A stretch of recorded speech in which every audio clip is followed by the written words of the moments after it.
Welcome everyone to the December 2020 koha-US meeting. Let's jump right in. We've got a few announcements this week. We have our Giving Tuesday link is still active. For Giving Tuesday, we did a little bit on our website page and also on our Facebook. If you're interested in donating money to koha-US at the end of the year, it's still up. It's the top post on our Facebook, or on our, might still be the top post on our Facebook, but it's definitely the top post on the blog on the website. 2021 membership. John, did you want to talk about membership? You're muted.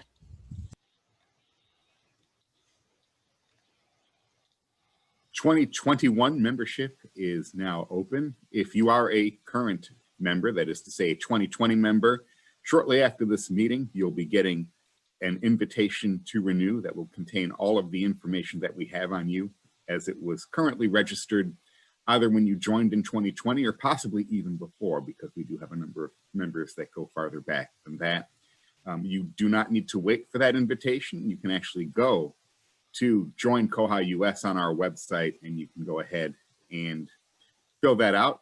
But it's a lot easier if you wait for your renewal invitation, because if your renewal invitation has everything correct, it's really just a quick matter of clicks because you're confirming that everything we have is correct for you.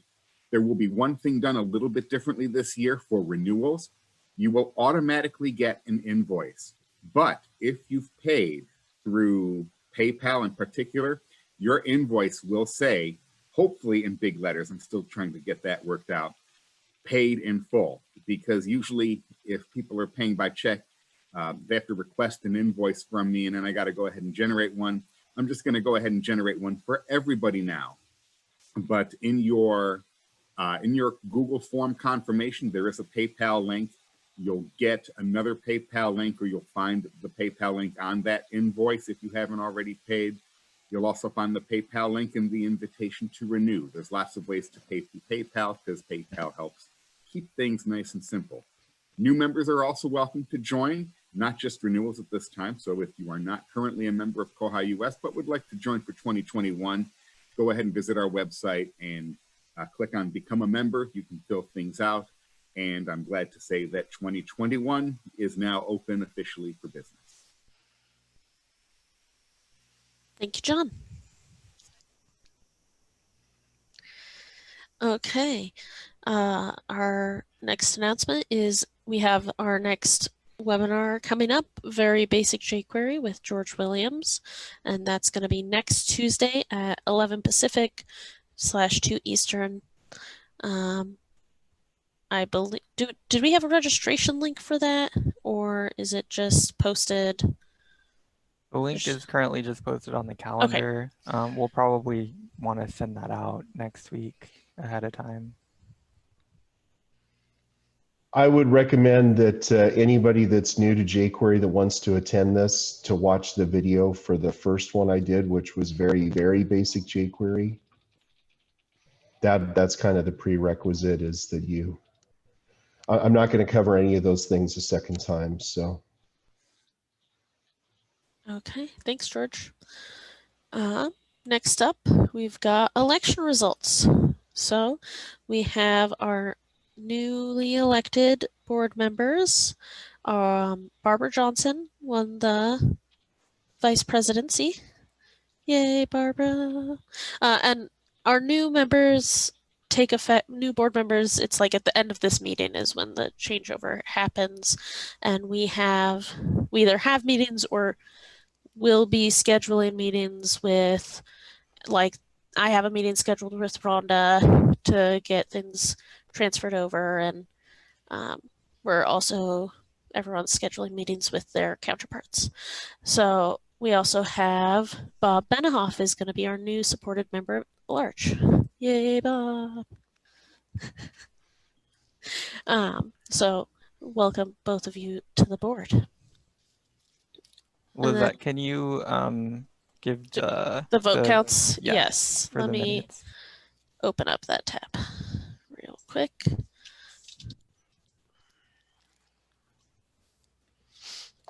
And of course, Google is going really slow right now.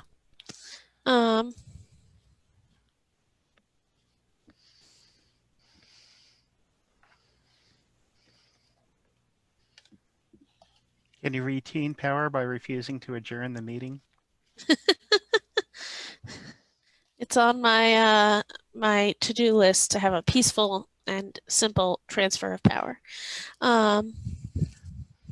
That'd be a long meeting. Yeah. I have another meeting right after this, and then I have another meeting after that. So, don't worry, I won't be trying to stretch it out. What the Okay. Senate, what the U.S. Senate does is they just go into recess. They don't adjourn. They go into Mhm. recess. So. True. And of course, we have to have a recount. Luckily, it counts for us. So we had 31 members vote, and 31 votes for Barbara, and we had 21 votes for Bob, and 10 votes for Christopher Brannon.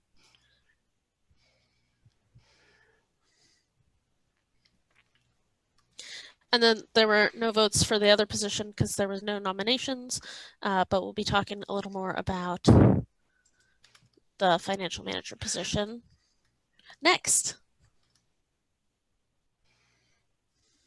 One of the things that came out of my initial election in 2017 and the work it took to get everything migrated in early 2018 was the fact that this organization would really benefit from the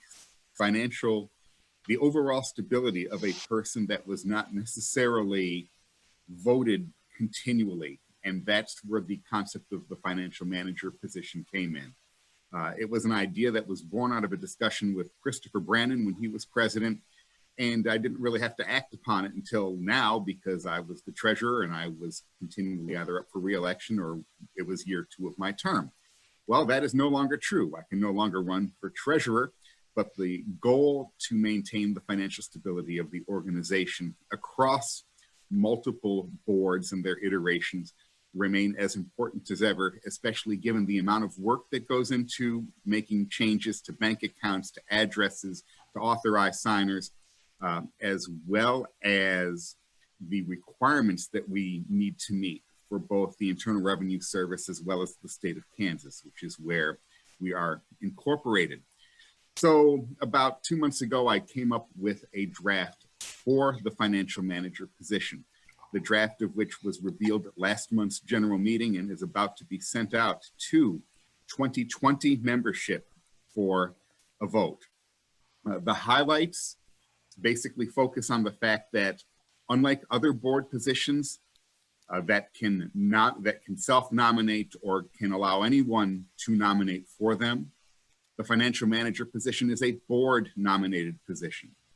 The current board can make a recommendation for the position of financial manager, which is then set forward to the membership for approval according to standard koha-US voting guidelines. It is also an open-ended position.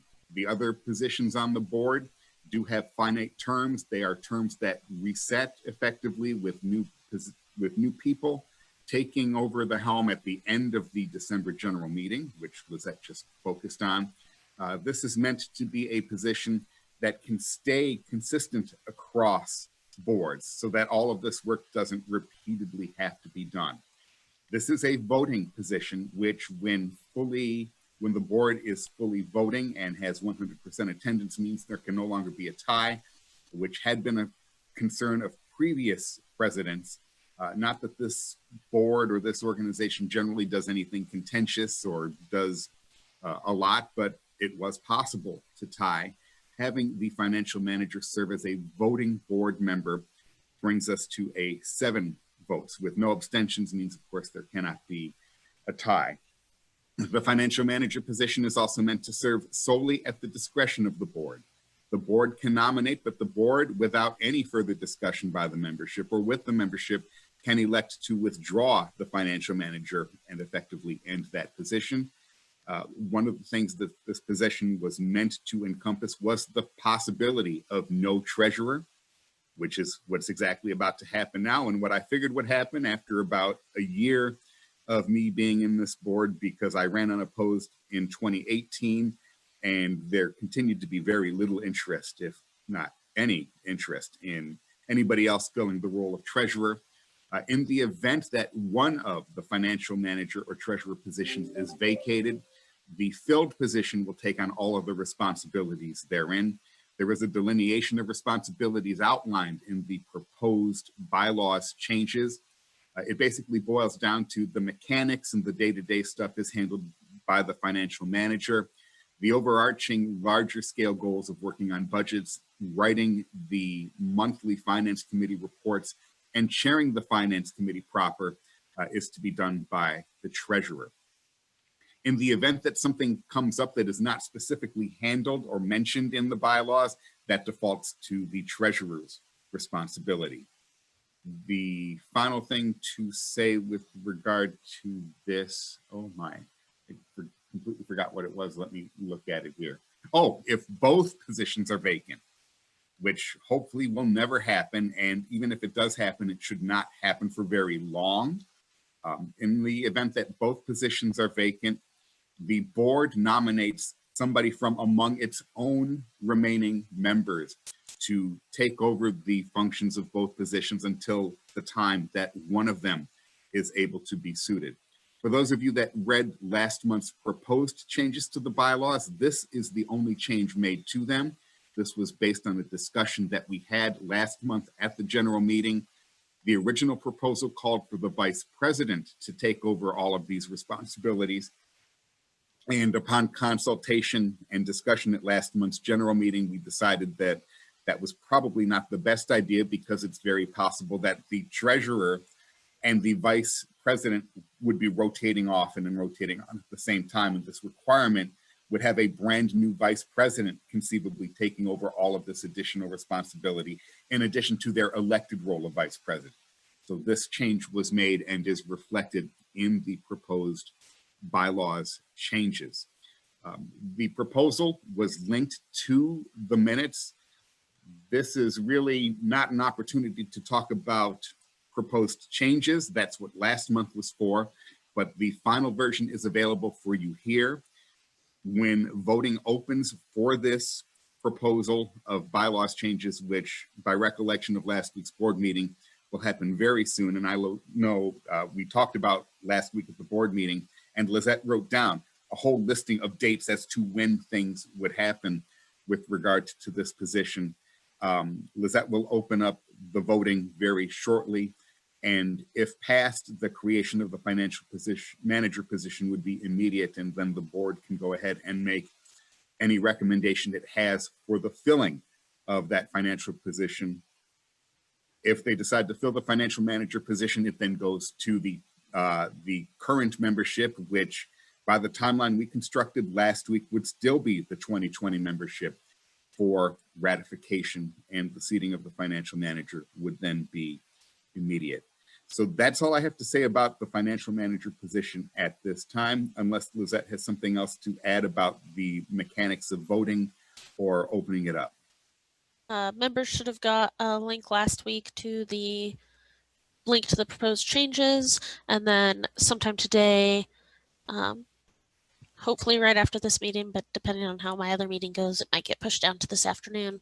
I'll send out the form to everybody, and that'll include the dates, which that is not right in front of me right now, but I believe we were going to keep it open for a week, and then the new board can make a nomination if it's approved, and then an email about the vote, and then voting for that will go out. And I think the voting at least was going to open still this year for 2020 members. Yes, that is correct. The bylaws with regard to voting specify we need to keep something open for at least 1 week. But koha-US traditionally has kept things open for 2 weeks. This will be the shorter length of time of just the required 1 week. So do pay attention to that if you are interested in voting on these proposed bylaws changes. Yeah, so we did 1 week, and then assuming the board's going to make a nomination like the first day that they can, assuming that it passes, then a email about opening voting would go out on the 17th. Voting would open on the 24th, and then we were going to keep it open for 2 weeks because there's holidays in there until like the 7th. Or we might have said the 5th so that it would be done for the board meeting on the 6th. But then there's a couple days after the holidays for that. With the end goal of hopefully having someone in place in For the board January so that the board doesn't have to take over responsibilities. Yes. Yes. Okay. I would recommend that our current treasurer keep up with things, yeah, just in case he might get the job.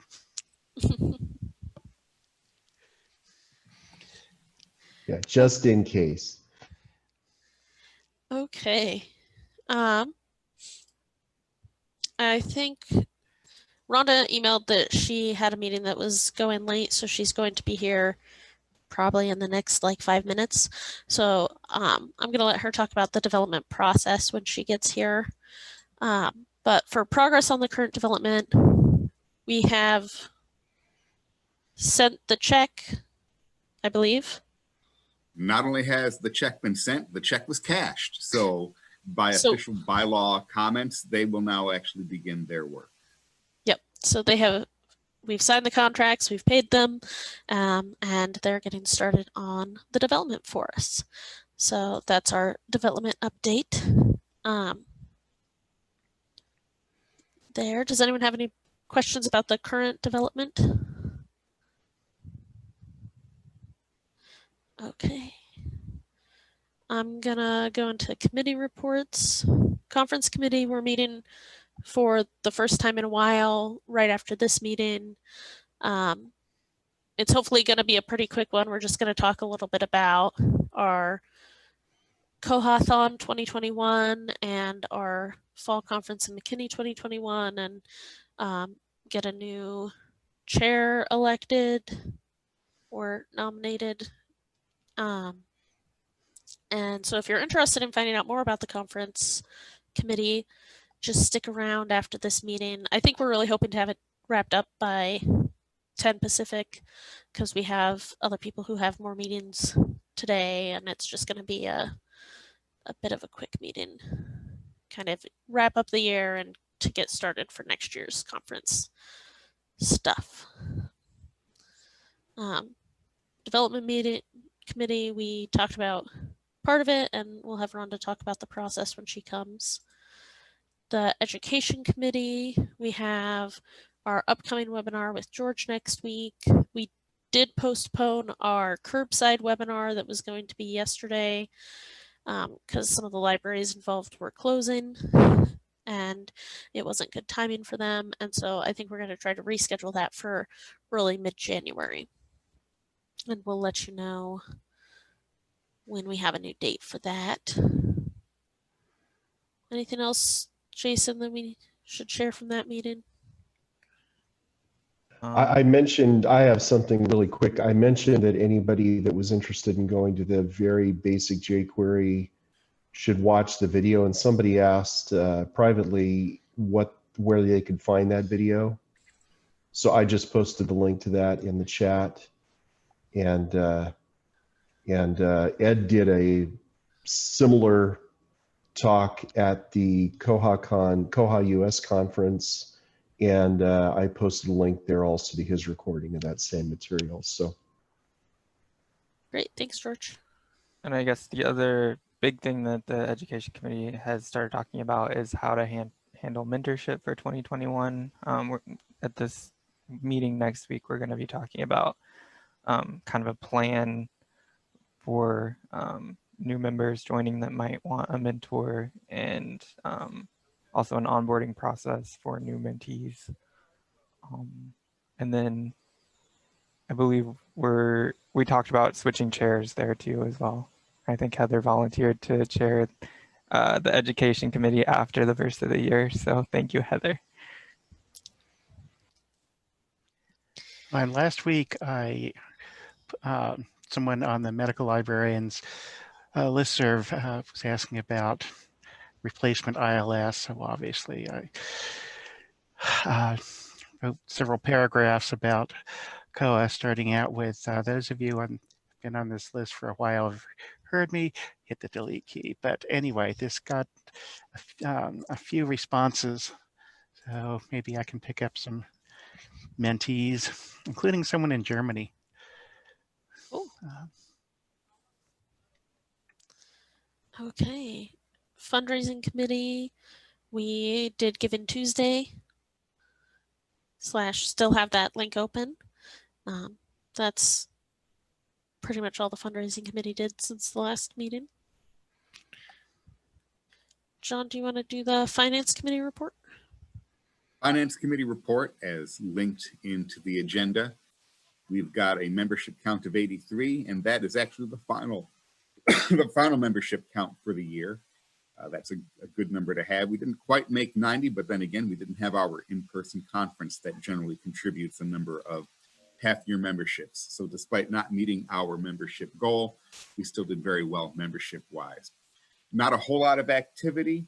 If you look at the statement and you look down at the preliminary November activity, all of the expense that you see is related to marketing in particular with regard to the virtual conference. We have our sticker mule hex stickers. We have our envelopes, but we're not really supposed to go to the post office, so I can't mail anything, especially because I've got to weigh and figure out what the break-even point is between stuff that will fit in a 1 ounce or less and requires no additional postage versus things that do. So that's most of the expense for conference-related marketing. The postage itself will be the final expense. That expense is estimated to be about $85 based on math that I had done about a month and a half ago. A few other things to note. We did get our quarterly Amazon Smile donation, $88.97. Total receipts for the year, $314.60. 2021 membership is open. 2020 membership is closed, as we talked about at the start of this meeting. We'll talk about the budget in just a little bit. And we also talked already about the fact that we've written and spent our first discretionary fund money, the $4,000 that was just paid to Bywater in support of the member-approved development.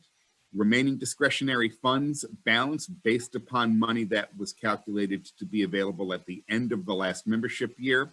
Remaining fund balance, $3,313.35. Since we're at the end now of membership year 2020, that balance will be recalculated. And in February, when I talk about the final annual report, we will have a new discretionary balance figure from which we can work. That's it for the Finance Committee before we lead into the budget. Are there any questions about the December Finance Committee report?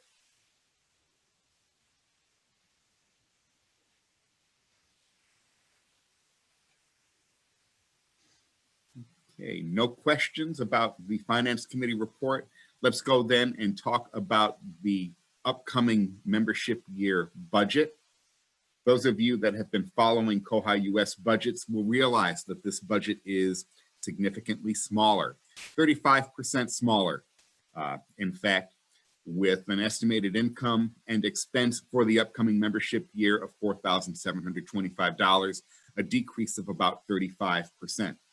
We don't know a whole lot right now. When this budget, the current budget, the 2020 budget was written, we were all still at work. There was no thing like a pandemic that had kept us all home for 9+ months. And basically the ability that we were really hoping in terms of trend establishment and that's all blown out of the water. It'll take another 2 or 3 years before we can start to establish those reliable trends. And with the uncertainty that continues around us, the contracted budget from the current membership year reflects that. Despite that overall contraction in budget, it's worth noting that the 2021 budget poses or presents a 43% increase in the discretionary fund amount, That is to say, the money that is left over at the end of the year. How can that be? We've shrunk the budget by 35%. That doesn't make any sense. It does when you consider that we rolled over a significant expense from 2020 into 2021, the money that we paid to ALA for exhibition space at the annual conference. We had the opportunity to refund it. The board decided to roll that money forward because it is being held in Chicago again, just by coincidence, not because of the pandemic. And the rolling forward of that amount allows us to put more money, projected money, into the discretionary coffers at the end of membership year 2021. Membership is projected to be down, but not too significantly from current membership numbers. Conference registrations are expected to go down as well. These are the two largest sources of our income every year. The Amazon Smile donation was also significantly reduced. That has really nothing to do with the pandemic, but everything to do with the fact that we didn't even come close to meeting the 2020 Amazon Smile budget. Keep in mind that, number one, we don't know how many people have selected koha-US as their charity of choice at any given point in time. And we also don't know how much money we're getting until we actually get the deposit. So instead of using trends like I've tended to do for other budget numbers, Amazon Smile will really only look at the immediately preceding year. Averaging about $75 a quarter had me lower the Amazon Smile projected donation receipts for 2021 down to $300 from $560. Conference expenses, I kept those basically the same, assuming an in-person conference, assuming everything else the same for what was supposed to happen this year in McKinney, allowed me to keep all of those projected expenses the same so that you won't see any new changes there. The membership, I talked about membership going down. The membership numbers assume a renewal rate of just around 70%, which was actually the renewal rate from 2019 to 2020. It also assumes 10 new full-year members, along with 10 new half-year members. And again, most of those half-year memberships coming along the lines of the hopefully in-person conference.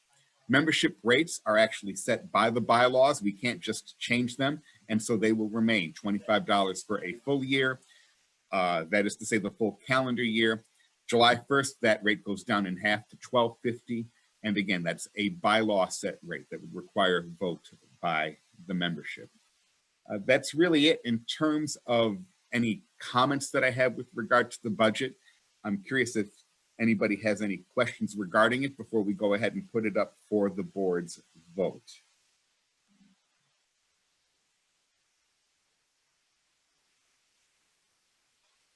Seeing no questions, I do believe now that the 2021 budget is ready for a vote by the board. We don't have enough people here to approve, or do we? Because you usually don't vote on it, right, John? I always abstain as the writer. And Barbara and Bob aren't officially on the board, as it were, because they're not on the board yet. so we may have to do this via email afterwards. Or immediately. Well, do they count? Can they vote after the meeting? Because they become. And Rhonda should be here by then. So then there'd be 4 of you. Will we have enough when Rhonda gets here, I guess? Oh, yeah, we probably. Because. Yeah, we'd have enough when Rhonda gets here either way. What is a quorum for? That's what I'm looking up myself. I can't remember off the top of my head. Me neither. It's just a quorum must be attended by a majority of board members for business transactions. So a majority would be 4 then, yeah. Yeah. So we won't be able to if you abstain.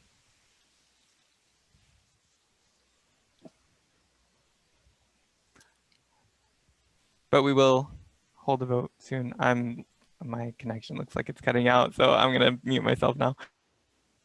I don't think you even have 4 right now because Elaine left, right? Yeah. Yeah. So. So we can go ahead and conduct the board vote then and report on it at the January meeting and incorporate either the approval or sending back to the drawing board of the budget at that time. Sounds good. Okay, I'm just going to go ahead and talk about the development process so we have enough time for it. We are going to have a vote on this. I'll be sending out, or Rhonda or I will send out the announcement tomorrow. And then voting will open in a week. We wanted to do it tomorrow so there's not like so there's not a whole lot of overlapping of which email has which vote information, since we've also are opening the financial manager bylaw changes vote today. We'll open the update for development proposals tomorrow. It's overall, a lot of the process is very similar, but instead of having it open once or twice a year for a short period of time, what the development committee wanted to do is change it to that it's always open. So we'd always have the call for proposals open. To propose a development, the following must be submitted: description, number of the bug in Bugzilla, and either a quote for the work or enough information to get quotes, so that we don't have to be going back and asking questions for the most part. So as much information as possible. Then the development committee would vet the proposal, consider things like broad appeal, types of libraries that would benefit, etc. And if no quote is given, then get one at that point. And then the development committee would determine the maximum percentage that koha-US would fund. So if it was like a $5,000 development, how much would we be willing to fund versus getting co-sponsors or raising donation money above that. And then the proposal would go before the membership for a yes/no vote, including how much we would be willing to pay for it. Then we'd add, if it's already funded, because either whoever proposed it was willing to pay part of it and we were willing to pay the rest, or we were just willing to pay the whole thing because it was like a smaller development, then we'd go along to where we are now, getting the contract, getting the payment, and having them work on it. And if not, then we'd set up a like dashboard with our like, we're willing to pay this much, we need at least this much funding additionally, either through co-sponsors or through donations, which would also give, like, the fundraising committee could point at this and say, like, you can donate money towards these bugs as part of fundraising drives or towards getting these bugs fixed. The donation threshold for adding other sponsored bylines we decided was either 25% or $1,000, depending on the development. So if we were trying to get, you know, like a $12,000 development funded, 25% is going to be quite a bit more than $1,000. Well, let's see. That's like $1,200, I think. No, sorry, math. That's 10%. So, you know, that would be quite a bit more. So we said either $1,000 or 25%, depending on how big the development is. And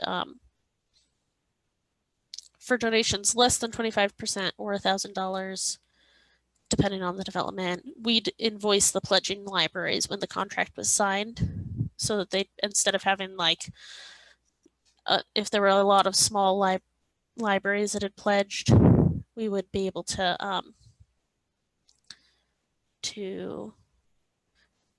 have fewer payments going to whoever we were paying. We could handle part of it. And otherwise, it's pretty much the same. And I'll just put the link in the chat in case anyone wants to look at it. It was in the development, or linked in the agenda under the development process changes. And our plan for that is to send out an announcement about those changes because it was in the bylaws, I think, or we voted on the original plan at least. So to send out a announcement of voting tomorrow, voting would open in a week and be open for, I think we said 2 weeks for that one. Does anyone have any questions about the proposed changes?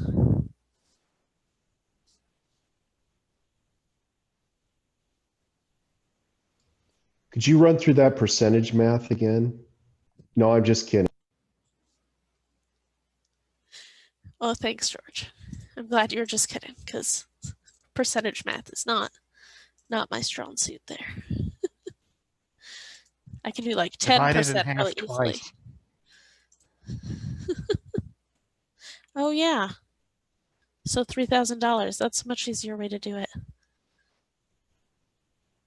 Yeah. Okay. Well, then if we don't have any, oh, I used to do list and cost figures for an art supply store. So I got really good at figuring percentages and finding that if you get a 50-20 discount, just multiply it by. okay. Well, in that case, koha-US members watch for the email tomorrow, which will also have a link to this.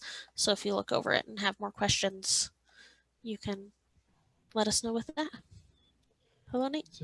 Hi, I have a suggestion. You might want to consider saying instead of, I don't know, kind of shooting companies in the foot here by saying this, but instead of saying 50% upon completion, say 50% upon completion and submittal to the Koha community. That'll A, make sure that the development actually gets submitted, and B, the company can't say it's done and then wait, 2 years to submit it. Thank you. Throwing That's that a out. great suggestion. Thank you. Not that we would ever do anything like that, but checks and balances are always a good thing. Sounds good. Okay. You've dealt with this kind of thing before, haven't you? A few times. Well, it's that suggestion came from a member, one of our partner libraries. I'm sure, when we were writing the contract, they wanted that. So I can't take credit. I don't know who, but it's in our standard contract that it's upon submittal. So I think that's a good thing. Thanks, Nate. That's a great suggestion. Sorry, I'm late. Okay. So I guess that gets us into open discussion. I was going to say Rhonda just appeared, so maybe you can, now that there's a quorum, maybe you can take care of that other business. Sorry, I was late. My meeting went over. Oops. Sounds good. Do we have, if John isn't voting, do we have quorum? No, we have to wait till after the changeover. But then you'll have quorum with Rhonda, Barbara, Bob, and Jason could vote after the meeting ends on the budget. Okay. Just to bring Rhonda up to speed, we couldn't vote, the board couldn't vote on approving the budget because there weren't enough board members here to have a quorum. So because we have to have 4 to vote, but John isn't voting because he wrote the budget, and then Elaine had to leave early for a meeting, so we only have 3 voting members. So your first act as president will be to approve the budget. Spending money? Okay. Yeah. No. And then we were talking about the development process, I think, when you joined. Yep. And Nate had a great suggestion for the contract, or to put in the contract. So, okay. Does anyone have any bugs, issues they'd like to talk about?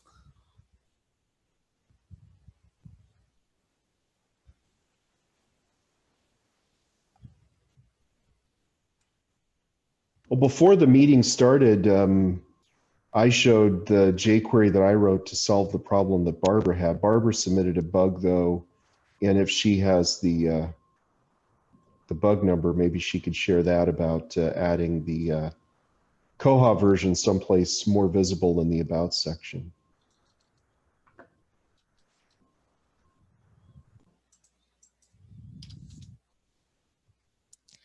I'm looking up the bug number right now because I'm also.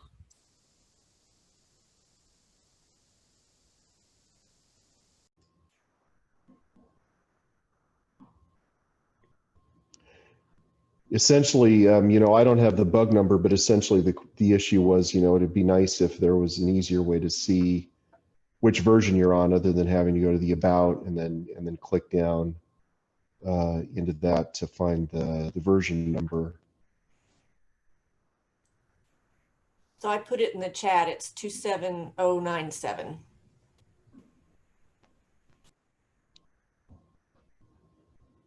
So if anybody wants to chime in, if they think that's a good idea, that's not a bad one to chime in on, and I'll make sure it gets added to the bug tracker for koha-US. George, do you want to share what you did again so it's in the recording? Yeah, I can do that.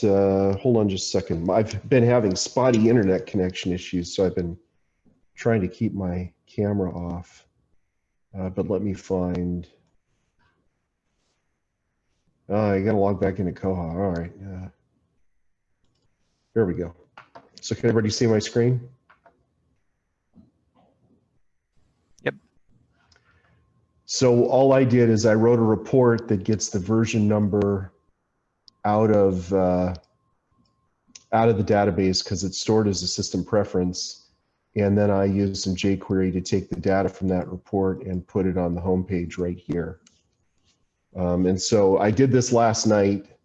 As I said, I did it last night when there was something on TV that the whole family wanted to watch except me. So this was my way of dealing with, of not wanting to share in a third watching or second watching of the Gilmore Girls this year.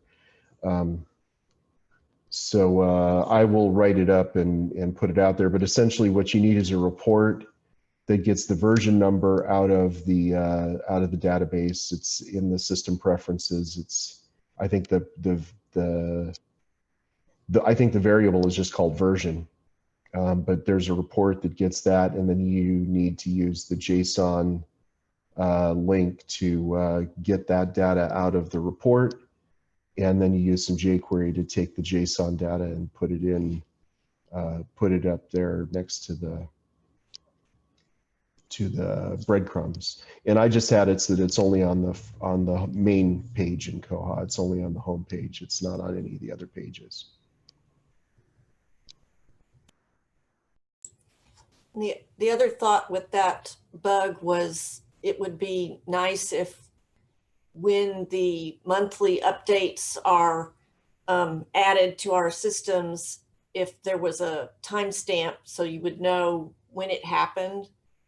Because sometimes I'll have staff come and say, well, something's different, or, and I won't automatically think about, well, maybe we had the monthly upgrade happen and something came in with the monthly upgrade. And I don't really know when they happen, like we know when the major 2 upgrades happen. Yeah, and unfortunately, that's something that isn't in the system preferences. It's something that I can't put in there in jQuery. So.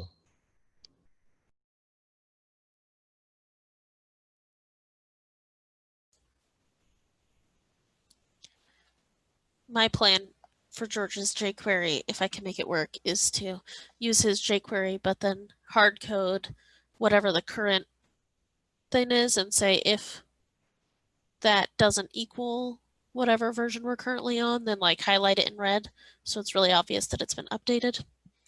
And then I have to go in and edit the jQuery every time that we have an update. But that sounds like a lot of work. Yeah, but I'm updating the jQuery all the time anyway, so it's not that much work. Since I'm in there 3 days. That's another thing on my to-do list I don't want. So yeah, but I can totally see how to do that. So that's my plan with that one. Let's see, any other? I mean, so what always happens is we got updated to 2005, and then like 2 weeks later, 2011 came out. And so I started reading all the patch notes and becoming very excited about the things that we'll get, next spring when we update. So that's always kind of exciting. Like it worked out just perfectly this time that we'd been upgraded long enough to kind of like be used to the new things that we turned on and have tested a lot of the things we're going to test to decide if we want them or not. And now we have new things to look forward to.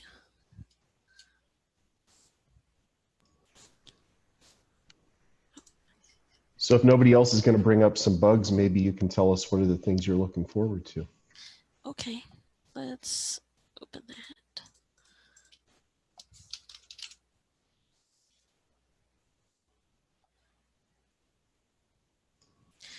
My Google Docs is going very slowly today, so it's just taking a second to load it up.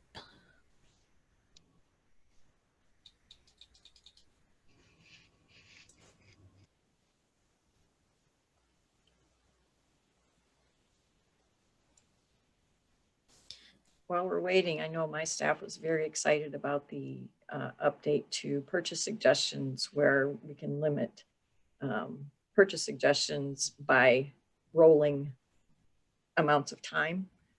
Like Yeah, ours is set for 30 days, and it's cut down on the abuse of purchase suggestions dramatically for us. yeah, that's in 2005. Really, that was the first thing I went and turned on because that's something we've been talking about for a long time. In 2011, we'll be able to group circulation by item type. So those item type groups, you can say like you can only have 5 DVDs, Blu-rays, 2-week checkouts checked out at a time. That'll be nice for some libraries at least, where you can put those in a group and have some limits based on that. Add suggestions unwanted fields to hide fields from the suggestion form. So that Ooh, I like that one.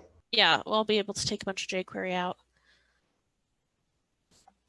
And also I think in that update we'll get where you have checkboxes for all those, or for a lot of those or 2011, a lot of those ones where you select fields either to hide or to show. There's a bug for some of those for adding like checkboxes, so you don't have to put in the things with pipes in between the field names. You can just select them off of a drop-down, multi-choice drop-down. Counts of suggestions on that homepage will just show for your logged-in library instead of for all libraries. So like instead of saying that we have 200 suggestions that are pending, because there are some at schools that don't get handled very fast, it'll just have like the 3 new ones at Moscow since the last time we handled the ones at Moscow. Wasn't I just complaining about that yesterday? Yeah, you were. That might have been after I left that meeting. It must have been Early. because I was complaining about it, like vehemently. Yeah, so that's bug 25033.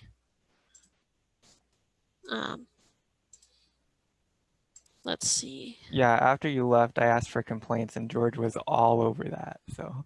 Oh, good. Well, actually, what he asked for is, we got 7 minutes to kill.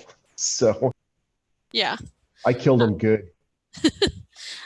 Staff should be notified that a transfer has been completed on check-in, which since we're using the new rotating collections, that might be helpful. But a lot of people might be interested in the add ability to skip trapping items with a given not for loan value. So that might help actually, Barbara, with what we were talking about yesterday, where the automated handler checks it in and fills the hold. But if it could check in and go into quarantine, that might prevent the hold from being filled. I don't know. We're quarantining everything before we check it in, so I haven't been following that super well. Have a confirmation alert on multi-part items. So you can have it pop up and say, are there 5 DVDs in the DVD case? Yes, before actually checking it in. And I think that's an item type. I think you turn it on by item type. So if you want it for like some item types, but not others. I'm pretty sure that's bug 253 or 25232. Oh wait, no, that's the skipping. 25261.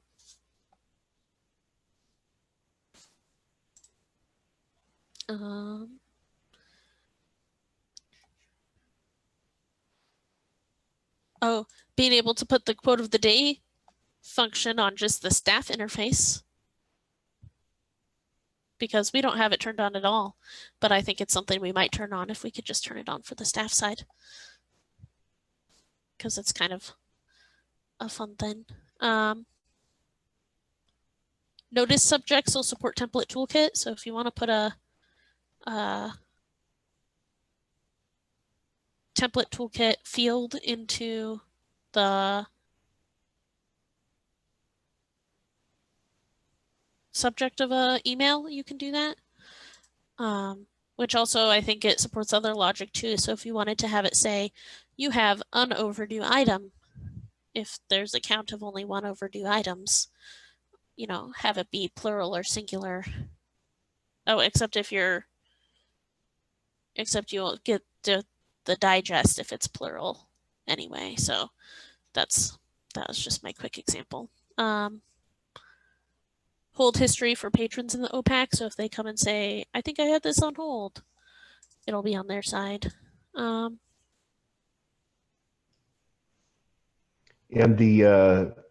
patrons will have the ability to hide to make that data private too, right? Yeah, I think so. Auto approve option for borrower modifications, so where you can set certain fields don't have to be confirmed.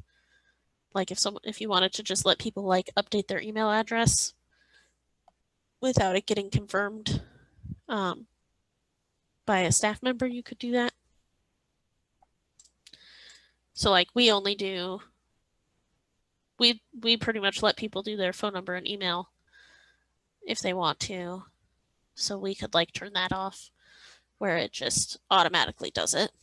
There will be icons on staff and super librarian staff accounts to indicate that they're staff / a super librarian. The super librarians have a different icon or a second icon in addition to the staff one. Display the report number after running.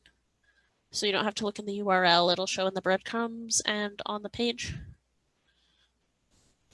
And as part of the bookmark. So those are just some of the things for 2011. That one kills more jQuery for me.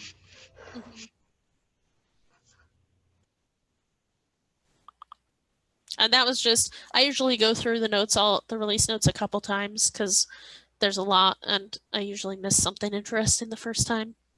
And especially on template change ones, I'll usually go through all of those like sometime between now and when we update. I'll go through like one every couple days to try and figure out if there's anything more interesting that doesn't necessarily, that I can't necessarily tell from just the description of the bug.